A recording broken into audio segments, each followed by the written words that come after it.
deepen my, I'd like to feel the air filling my abdomen and then releasing. But you can lay your hands gently in your lap or on the lower part of your abdomen, wherever you feel most comfortable. All right, so let's take a deep inhale together. 1, 2, 3, 4, and pause. And exhale. 1, 2, 3, 4. Inhale in, filling the abdomen with air. 3, 4. Hold it for a moment and release all the air. Big exhale. 2, 3, 4. Inhale in. 2, 3, 4. Exhale out. 2, 3, 4. Inhale in. 2, 3, 4. Exhale out. 2, 3, 4. One more together. Inhale in. 2, 3, 4. And exhale out. 2, 3, 4. Well, thank you all for joining me in that breath. When things get really rocky, the breath can be really centering and grounding. One of the things about life, as we all know, is we really can't stop the waves. We just can't. We wish we could. I wish I could do that for all of you, but what we can do is learn to surf, right? So Jon Kabat-Zinn, often called the kind of father of mindfulness, he's the founder of mindfulness-based stress reduction. He taught mindfulness to people coming out of UMass with all sorts of health conditions. And in 30 days, doing this simple breathing and body scan technique, people were showing all kinds of benefits in their physical health, their emotional health, their social health. But what he said is that mindfulness really isn't the answer per se, but that mindfulness gives us the stillness and the clarity that the right answers come to us. So one thing I'll just start by saying today is I'm not the expert on your lives, but I think with the tools I'm going to share with you today, you'll find that stillness and that clarity. So the right answers come to you. Anxiety is a really common and natural response to uncertainty and unpredictability. The sad joke, I think, of 2022 and in recent years is, you know, if you're awake and alert, you're having some amount of anxiety. There's a lot of swirl going on, right? Anxiety is as human as breathing, dreaming. So what I want to offer is tools that take away the overwhelm of anxiety. And we also layer on anxiety. So, you know, for people who have been affected by cancer, a very common thing, right, is to imagine a reoccurrence of some kind. A stomach ache is no longer a stomach ache, right? All of a sudden now we're worried about our worst case scenarios. And so it's very common to do that. And yet it's those assumptions that dial up our anxiety. Another assumption, you know, that was very common in the last few years and still is common is if you have a cold, you know, here we are, you know, running for the rapid test. Oh, we must have COVID, right? So these are situational and they're common. But if we catch the assumptions, we often become better able to regulate the anxiety. Since we can't control for certainty, the thing that I find most helpful is to remind ourselves of our resiliency. Everybody here today is resilient. Everyone here has shown the ability to face a difficult challenge. And so sometimes when things feel really uncertain, telling yourself you can get through it is the best thing you can do for yourself. So let's say there's layoffs happening at your job. Of course, that creates anxiety. And that anxiety could last several months if they drag it out. So rather than, kind of thinking each day, is it me, and trying to control for the uncontrollable, it can be calming to some degree to say, hey, if I lose my job, it's going to suck. There's going to be some really hard days, and I know I can manage that. If you asked, if you saw my note earlier in the chat, I invited you to bring a pen and paper or some kind of electronic, notepad to our talk. If you don't have one now, you could take a minute and grab your pen and paper.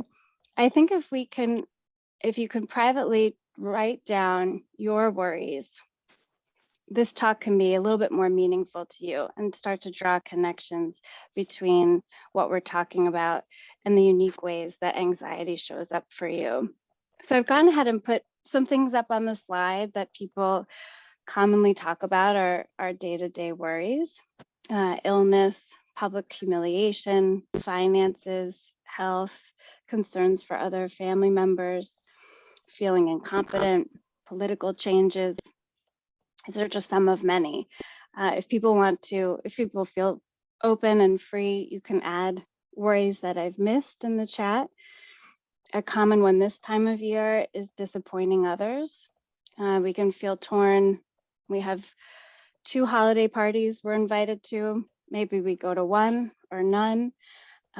With COVID, people have been more cautious to go to certain gatherings, and there's been such a spectrum of caution and ways that people interact that's come up a lot.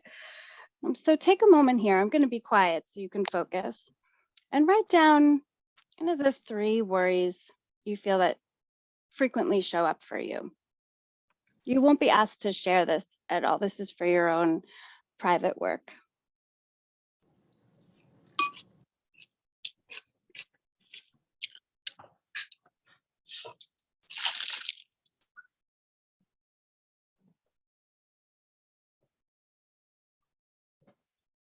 Okay. So anxiety is not all unhelpful. Anxiety actually can be helpful. It's a signal that we should pay attention to a lot of the time.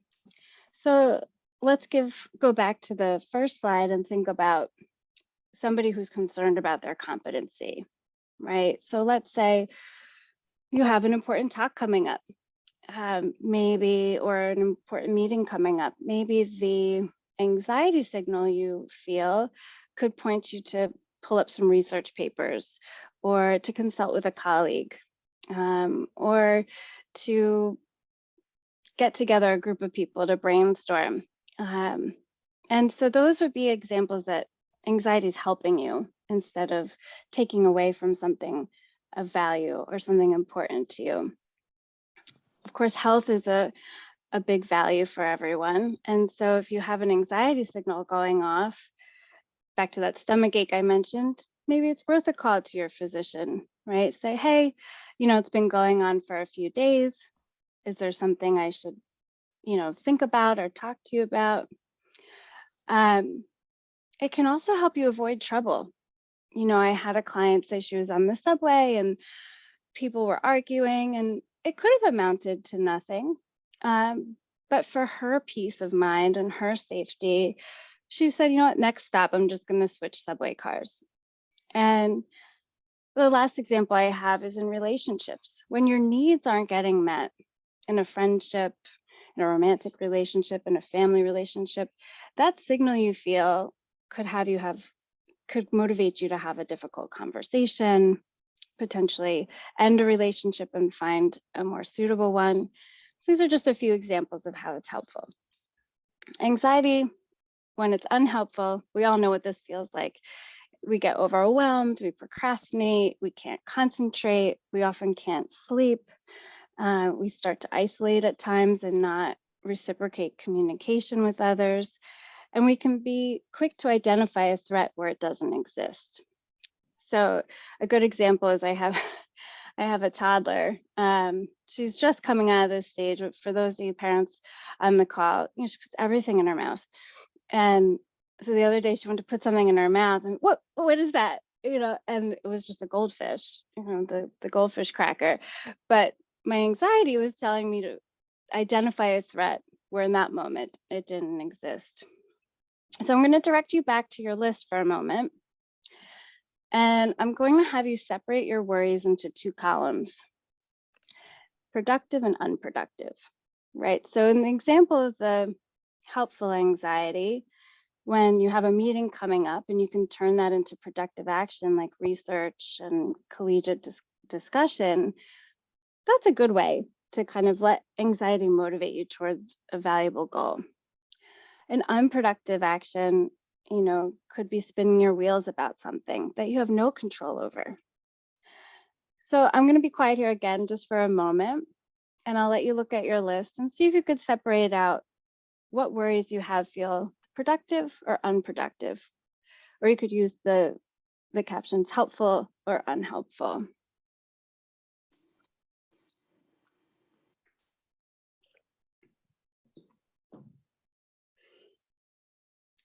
Okay, if you want to take it a step further, for the ones in your productive column, think about one small step you could take that would get you closer to your goal.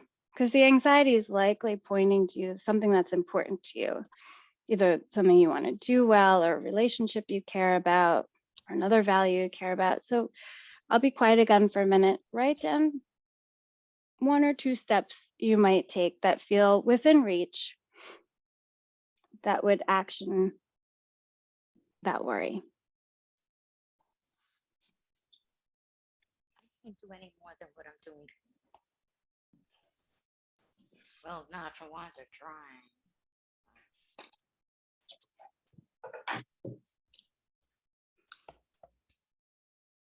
try. Okay, so a lot of what I've been sharing with you are external events that present themselves and create this anxiety, this common response. And what we haven't talked so much about is our internal experience and how our internal emotional experience can create anxiety, particularly if we lock away our emotions. Another way to think about that is suppression. And without overgeneralizing, I'll use a common example. So women often are socialized to be nice, to be polite, and to not be angry. So I've found a lot that even women who have healthy amounts of anger, healthy expressions of anger, they feel some amount of guilt or shame when that anger starts coming up in them, and they can be quick to push that back down. So if you think about a sequence, might be you start to feel anger, you feel bad about it, and then you feel anxiety about that bad feeling. Another example comes with actually good emotions. So I was working with a client who, throughout a lot of her childhood, when she had an accomplishment or something she was proud or joyful about, if it was in the extended family setting, her cousins would become very jealous. And this was a fraught situation for her and for the family.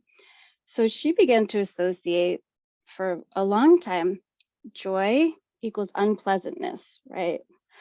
And so even now in her adult life, she's had to learn to separate out, that she could enjoy joy without anxiety or dread right on its heels.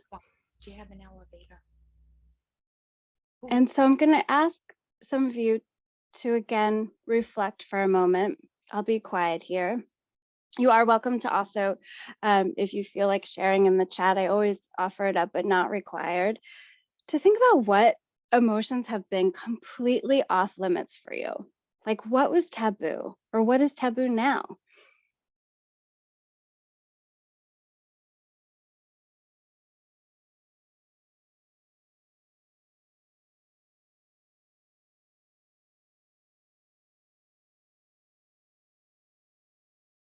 Maybe you could think of an example when you felt that taboo feeling and either like automatically, even without thinking about it, or with purposeful action, you really kind of just pushed it down. I had a client the other day, pretty angry in session, and understandably so. He and his ex could not meet eye to eye about a very important parenting decision. So he was frustrated. Seems like a very appropriate, normal response, and he was apologizing to me for his anger. And he wasn't yelling at me or cursing. There was nothing you would sort of objectively think needs an apology. Um, and I just said to him, if you can't be angry in therapy, where can you be angry, right? But I think so many of us do feel anxiety over certain emotions. So what I'm going to get to in a moment is a way for us to unlock those. Now, I know we're getting into the holidays, and Erin brought this up. It's such a good point. There's an expectation that we are going to be merry, merry, merry, ho, ho, ho, good vibes only, right? So there's a certain amount of faking it. And I think this is such a place for you to really invite self-compassion. You might not be able to do it all. You might have to disappoint someone else, which is always better than disappointing yourself, by the way. And make a plan for the holidays. Make sure you build in some downtime to recharge, and maybe some exit strategies if it feels too overwhelming. And if large gatherings or the invitations that you're getting don't feel good to you, maybe there's some room early in the new year to find a way to connect with those people in a way that feels conducive to you, that feels okay. And shelving an emotion is not the same thing as locking it away. So a lot of the tools that you're going to use today, you might invite back when you've had to kind of put some of your negative emotions on this shelf to enjoy a holiday gathering, and then later on want the space to process and feel those things. And then there is always the possibility that you think going into an event, this is going to be really horrible, this is going to be so much effort on my part, and you get happily surprised. My neighbor was telling me the other day that she got some bad news after her blood work came back, and she was like in a real down spot for a few days. And then they had a game night. Some family came over, and she was so happily surprised that she found herself laughing, having a good time, connecting, and wasn't really faking it. And maybe one could make the argument because she had let herself feel the feelings before, she had opened up some room to do that. But be also open to some happy surprises when they come. So for those of you who don't know progressive muscle relaxation, it's a thrill to bring it to you. It's one of my favorite exercises. As Erin mentioned in the introduction, I have some exercises on Spotify for free. This is one of them. I did not create this. There's a lot of people that do this. If you find somebody whose voice you like, or whose values you ascribe to, then there's a lot of versions of this out there. You could find the one you love. The way that I lead it, it's a tensing and a releasing of muscles. If anything feels not good to you, just focus on the release part and don't worry about the tension part. A quick and dirty version of this is great throughout the winter, where we all find ourselves running around the city in the cold with our shoulders up against our ears. So just kind of throughout the day, you might give permission to your body to relax, drop the shoulders, hang, maybe do a gentle neck roll. But we'll do about 5 minutes of this here. If I could ask everybody again to mute so people could really get lost in the relaxation, that would be so awesome. Thank you. If you haven't muted already, this would be a great time to mute. And you can find a comfortable place to sit or even lie down if you like. You can avert your gaze to a neutral spot in the room or close your eyes if you feel comfortable closing your eyes. And just as we did to begin today, start deepening your breathing, letting the breath get longer and longer, bigger inhales and longer exhales. And we're going to start at the top and feel the tension in your jaw. If you want to make like one of those fake smiles and hold your teeth out, you can do that to really add on to the sensation of the tension that we hold here. And then you might even take your fingertips and just gently let the tension go.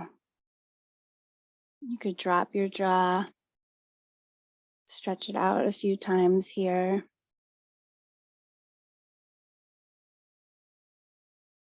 Just give permission for any tension you're holding here to just fall away. And now let's move to our shoulders. Pretend we're in the middle of a cold, snowy day, and we're going to bring those shoulders right up to the ears, the bottom of the earlobes. Hold them there for a moment, breathing, always breathing. Feel the sensations you feel. You might feel them in the sides of your arms, the tops of your shoulders, the sides. And on your next exhale, just gently release. Let the arms hang. You can even do a little shoulder roll here if that feels good to you. Just feel the difference, letting all that tension kind of slide down the arm.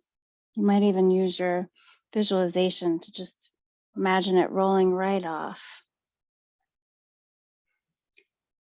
And next, give yourself a big hug, big squeeze. Again, if none of this feels good to you, just breathe with me here. And when I invite you to release, you can do the release part. You give yourself a nice big squeeze, giving yourself a few deep breaths here.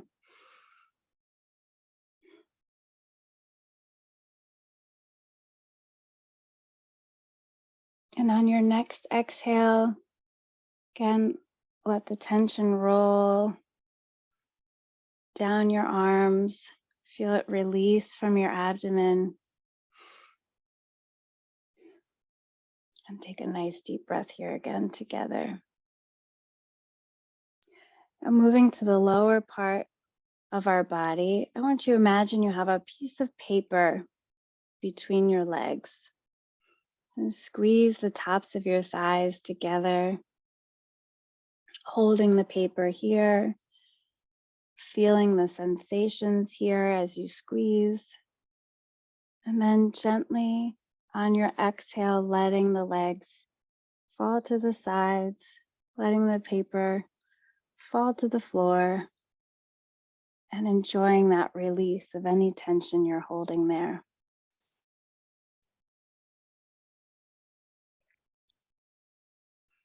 The lower part of the legs, I'm going to invite you to do the same thing, squeezing your legs together, imagining holding a piece of paper between your calves, feeling the sensations traveling up and down your legs, and then gently on the exhale, letting them fall apart.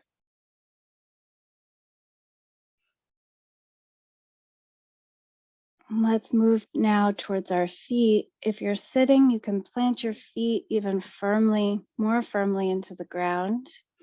If you're laying down, you can curl your toes and feel the way your foot and feet feel with the tension there, the sensations there. Sometimes people feel a tingling. And breathe. And on your next exhale, let it all go. Wiggle your toes. You can even shake out your legs if you want.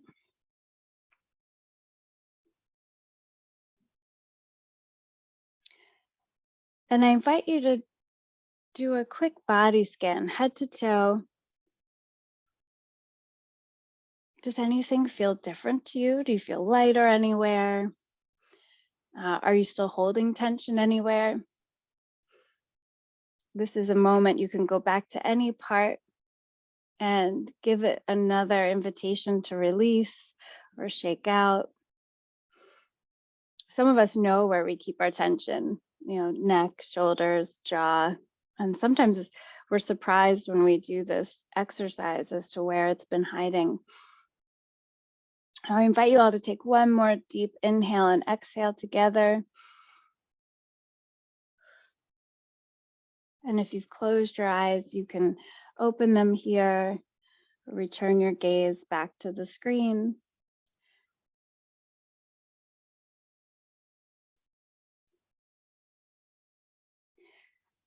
And I want to let you know that it's very common during these exercises for your mind to wander.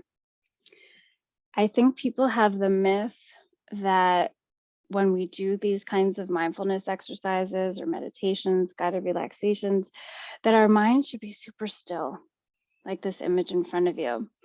And that's just not attainable. Even the Buddhist monks that have been chanting and practicing mindfulness for decades, we all experience the monkey mind. It just swings from thought to thought. But every time we do exercises like this, we build a muscle to become more selective about what thoughts and what feelings and what images we pay attention to. So it's not so much of a creating this really still, dormant mind. It's still an active mind, but we become a better observer. And that's so important with anxiety.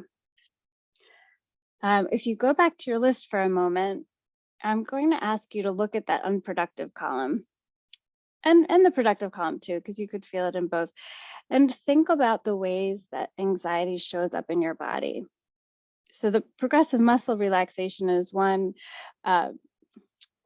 sort of remedy for the tension that we hold on to if you're a muscle tensing kind of person. But there's so many ways that anxiety manifests in our body and in our actions. And one reason that this happens is, evolutionarily speaking, anxiety was our signal for danger. It kept us safe, right? So if a tiger's in front of you, you want to have that impetus to run. And you get very narrow thinking and you just go. Your whole body is designed to get you out of danger. The tricky thing is that the body responds to imagined danger the same way it can respond to a real and present danger. So there's where this talk comes in, right? And anxiety and the things that we want to regulate. The good news is that because our body responds to what we imagine, we can use that to our benefit, right? So if we imagine ourselves capable and we imagine ourselves resilient, the body responds to that. Sometimes I tell people, picture a time in your life you felt really on top of things. Maybe even carry a picture with you or have it handy on your phone. Your body will respond to that memory. And we're going to come back to this in just a moment. So we've been talking a lot about how the body responds to anxiety. I want to talk about how the mind responds to anxiety. All these thinking errors that show up here on your screen are things we all do, me included. So let's say there was some performance anxiety happening, right? Let's say I'm giving this talk and somebody who was on screen shuts off their camera. I could have the mind reading response of, oh, I've lost this person, they've tuned me out, something I've said either bored them or upset them, right? So now I've engaged in mind reading. I know exactly what this person's thinking, even though I have no idea. And what I'm going to do about that is really over personalize. And we do that a lot in anxiety thinking errors. Someone doesn't text us back for a little while. We think, oh, we must have done something, right? One of the downsides to being human is we often think we're at fault. We have a negativity bias. Fortune telling is taking those assumptions and then sort of predicting the next thing. Oh, so this person who shut off their screen, they're going to write Erin after and say all kinds of things. Why did you invite Amy to give this talk? Blah, blah, blah, blah, blah, right? So now I'm like taking it a step further. And all or nothing is on that same vein of like taking something small and making it big and sort of making it kind of so general for the whole thing. So a good example might be if I forgot to say something back at slide 6, I might think, oh, I wish I said that thing. Maybe I can include it later. But if I got really anxious about that, I might think, oh, see, this whole presentation's ruined. I missed that one thing. Now it's all, gone to crap. And catastrophizing could even be that next dial up where I say, oh, this webinar thing really isn't for me. See, I'm so crap at it. I'm just going to cancel all my talks, not do this ever again. So we've all engaged in these kinds of thinking errors. And when we can catch them, we can be better able to discern fact from fiction and decide how we want to respond in these more ambiguous situations. So for those of you who don't know safe place visualization, this is another mindfulness tool that I'm going to really enjoy sharing with you. So this was something I learned, when I was at the Child Advocacy Center, and people came in as young as 5 years old with really upsetting, confusing events that would create anyone a lot of anxiety. And this was a tool that's been highly researched and really calms down the physiological response to anxiety. And the wonderful thing about it is it taps into all of our senses. Our senses are naturally soothing. If you think about what you're already doing in your life to regulate anxiety, they probably include some sort of sensory, taste, smell, maybe you sprinkle lavender on your pillow, or there's a song that's soothing to you, right? We really tap into our senses. So I'm going to ask you again to all mute if you've come off mute. And I'm going to lead you through this safe place visualization, either again with your eyes closed if you feel comfortable, or avert your gaze to a neutral spot in the room. I'll be quiet here for a moment. I need you to pick a place that you feel completely at ease. For me, it's the beach. Well, and it's not a real beach because my beach has nobody on it, which for all of you in New York know that doesn't exist. But pick a place that just invites you to feel at ease and feel calm.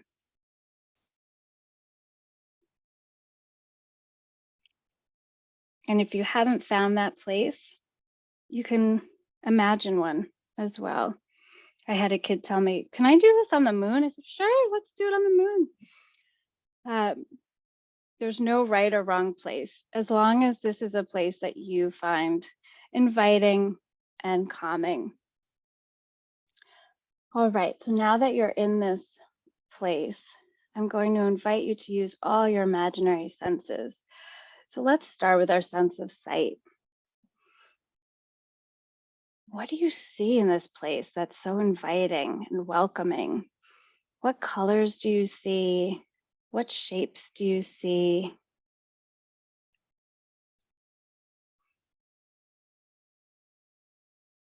What textures do you notice? If you move around in this safe place of yours, what does the ground feel like beneath your feet? What does the air feel like around you?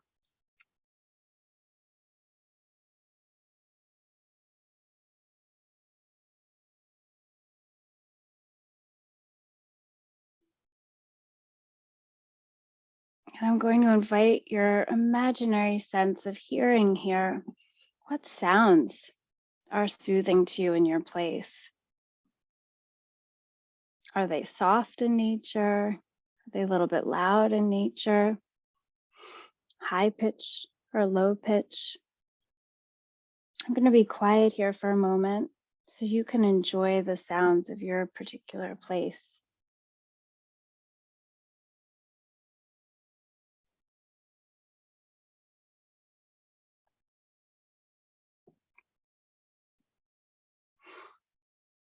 Moving to our sense of smell and taste. What do you smell in your safe place that you love? Perhaps you could be playful here and invite your favorite food or drink. Imagine sipping or tasting it in this space that's uniquely yours. Imagine the taste on your taste buds, on your tongue, filling your senses.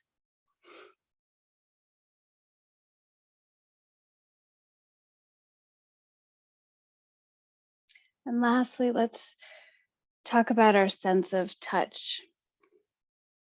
What in this place feels good to you? Perhaps it's something you're holding. Perhaps it's something you're wearing. You could imagine wearing your most comfiest of clothing. And I'll be quiet here so you can enjoy that sense of touch.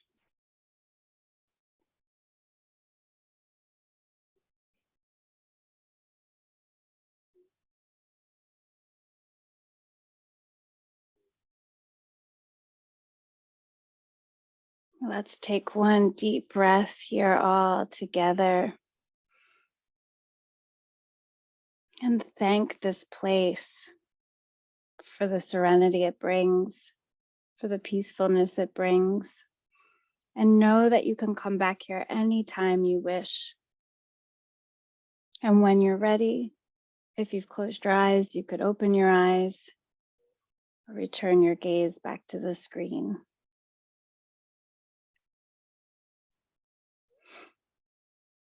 So thank you all for joining me in that imagined space.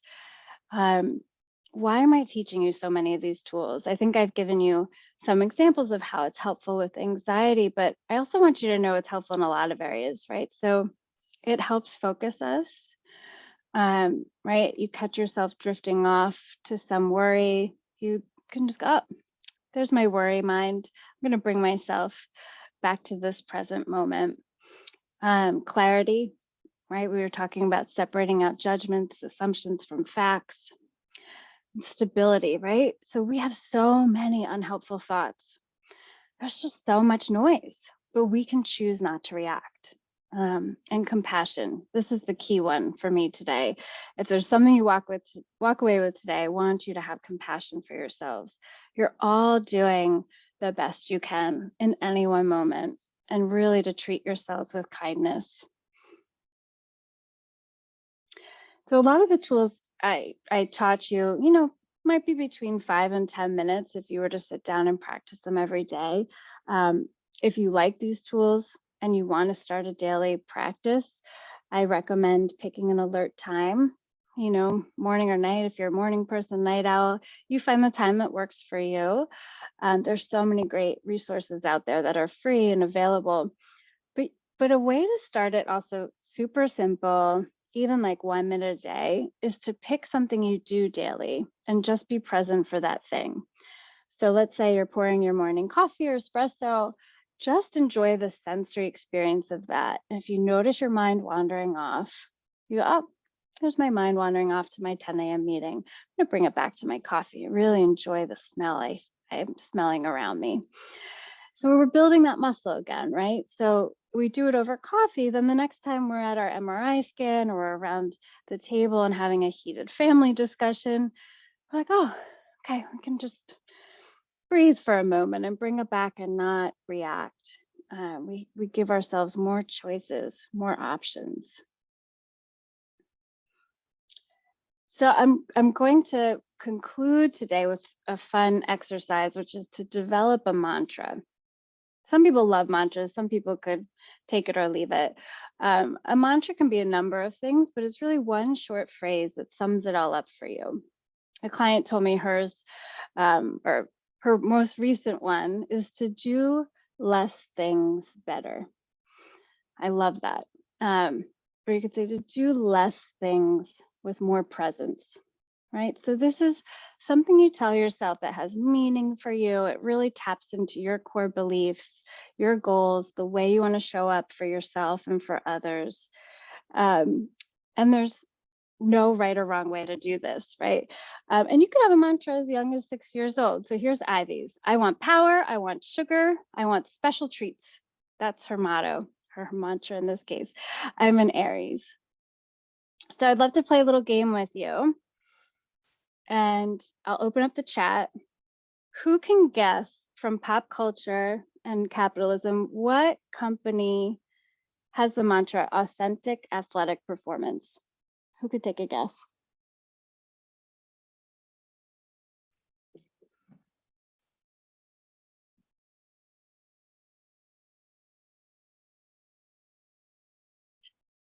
The chat's not popping up for me, so I'm wondering if maybe that's nobody's in the chat or I've done a function. Oh, here we go. Thank you. Yes. Nike. Great job, Stacy and KW. All right, let's do a couple more. Who wants to guess at this one? Do or do not? There is no try. Whose mantra is that?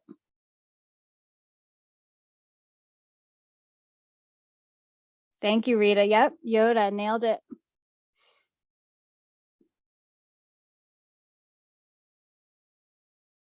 I got one more for you. Who knows the mantra, never grow up? Popular animated movie.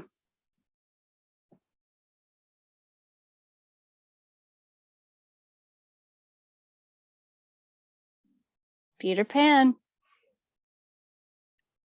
See, the mindfulness is already working. You guys are sharp. Look at you go.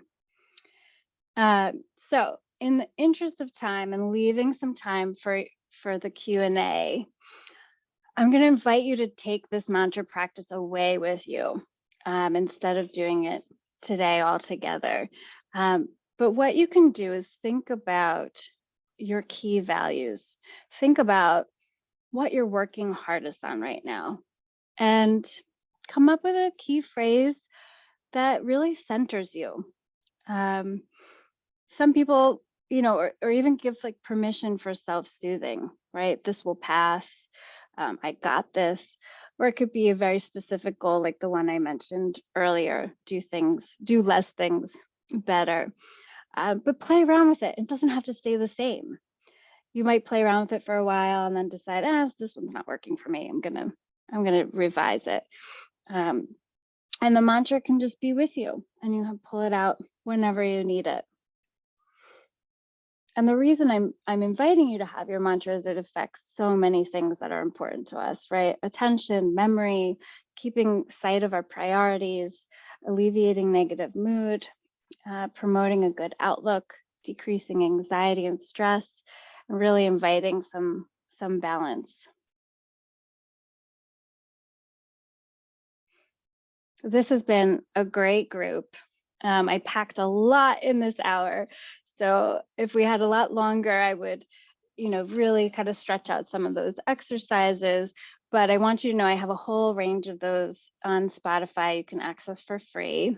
If you want to jot down my email on the screen, you can email me for some helpful handouts or call or text me at the number there. If you want to be added to our confidential listserv, we make announcements a few times a year of similar webinars on anxiety and stress reduction and other types of important wellness talks. So I think we have about 7 minutes or so. I want to open up the chat or, you can pull yourself off mute and I'm happy to answer any questions you have about the things we talked about or something I didn't get to. And so I'll pause for Q&A here.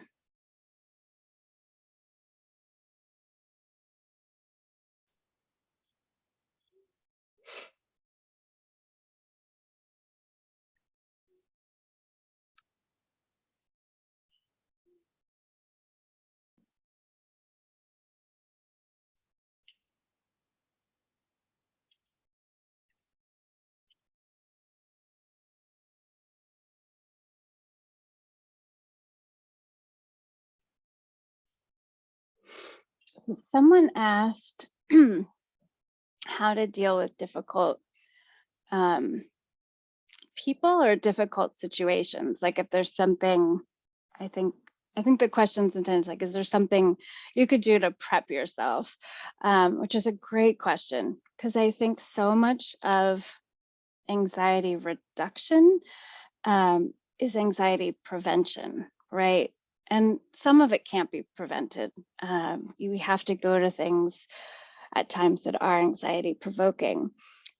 But if we think about ourselves as a pitcher and all of the stresses, the water in that pitcher, we all have been to that place where it's like we can't, there's no room for like a single drop. There's no room.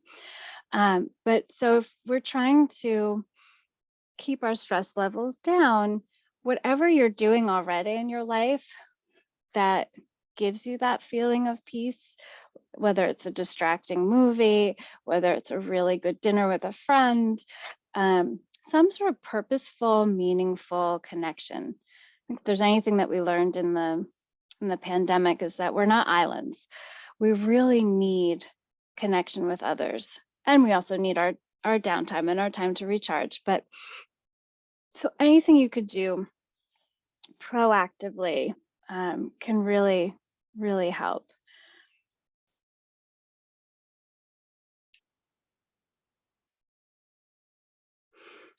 Someone asked, does crying help or hurt our fight or flight?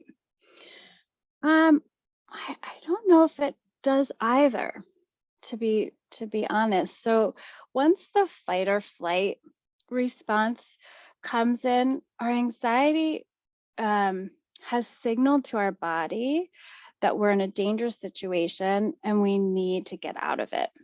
And so the body actually knows what to do in those instances. It will go through this very automatic response. Some of you might be more prone to flight. Some of you might be more prone to fight. There's no one or the other, or sometimes you might kind of find yourself in either response, but it will just do its thing. This kind of goes back to the, riding the wave out. I know when people have that fight or flight response in public, then the layer of crying and feeling shame doesn't feel good. But there's nothing that like helps or hurts the fight or flight response per se. I do think that crying for a lot of people is a release. So if, we're going back to that anxiety as a response to locked off affect, locked off emotion, then, it could be actually a helpful response in that we're really letting the emotions flow through us and not get stuck somewhere. Great question. Thanks for asking.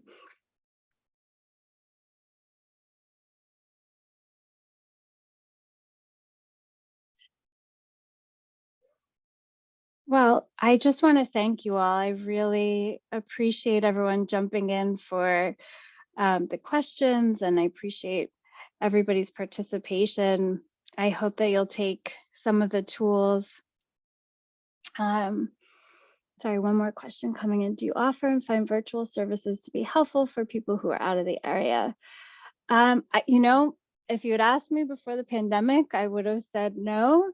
And I have found that in a lot of cases, our virtual therapy, our virtual webinars and things have been very helpful. And I think there's great benefits to it. So if you want to email me or talk to me after the talk about the kinds of services we can offer, if it's not something we offer, we might be able to connect you with other resources out there, either locally or or another virtual option. Thank you, Wendy. I do believe, ask Erin, somebody asked if the slides, I think this whole program is being recorded and going to be available to all of you through Red Door. So the slides will be there. This whole talk will be there for you to be able to access. And so you can refer back to it at any time and refer back to the slides at any time. But thank you all. Thank you to Erin. Thank you all for your very kind, warm welcome and your great participation. And I wish you all well.